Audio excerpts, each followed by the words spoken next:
Hello guys, তো শ্রাবণ মাসের প্রথম সোমবারে আমরা চলে যাচ্ছি সিদ্ধেশ্বরী মন্দিরে। তো এই দেখো আমরা আবারও চলে এসেছি বরাকরে সিদ্ধেশ্বরী মন্দির।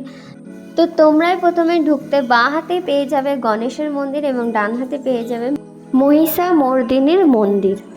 তো প্রথমেই দেখে নিচ্ছি আমরা গণেশের মন্দিরে, তারপরে আমরা এখান থেকে দুটো মন্দির ঘুরে নেওয়ার পর আমরা চলে গেলাম সিদ্ধেশ্বরী মন্দিরে। তো এইগুলো তোমরা দেখছো নতুন করেছে, এদিকে বাথরুম আছে। তারপর আমরা চলে গেছিলাম, এই দেখো এটা হচ্ছে পার্বতীর মন্দির এবং এটা হচ্ছে ভোলানাথের মন্দির। তো চলো আমরা এবার যাব ভেতরে। এই সোমবারেও দেওয়া হচ্ছিল প্রসাদ, তো আমরা প্রথমে চলে গেলাম বাবাকে দর্শন করতে। তো বাবাকে আজকে খুবই সুন্দর লাগছিল, পুরোটাই পদ্ম ফুল দিয়ে দেখো সাজানো হয়েছে, শৃঙ্গার করা হয়েছে। তারপর তোমরা দেখতে পাচ্ছ এখানে গাঁদা ফুলের মালা এবং আরেকটা মালা দেওয়া ছিল। তো তারপর আমরা বাবাকে দর্শন করে নেবার পর আমরা পার্বতী মায়ের মন্দিরে, তারপর আমরা চলে গেলাম ভেতর দিকে আশ্রমে। তোমরা জানো এখানে সীতারাম বাবার আশ্রম আছে।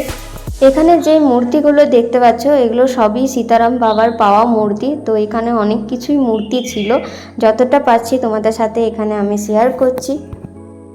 তোমরা আশ্রমের ভেতরে এলে আরও কিছু মন্দিরের দর্শন করে নেবে, যেমন হচ্ছে জগন্নাথ দেবের মন্দির, তার সাথে রয়েছে রাধা কৃষ্ণের মন্দির, তার সাথে তোমরা আরও দেখতে পারবে গৌর নিতাইয়ের মন্দির। তো চলো আজকের ব্লগটা এখানে শেষ করছি, বাই বাই।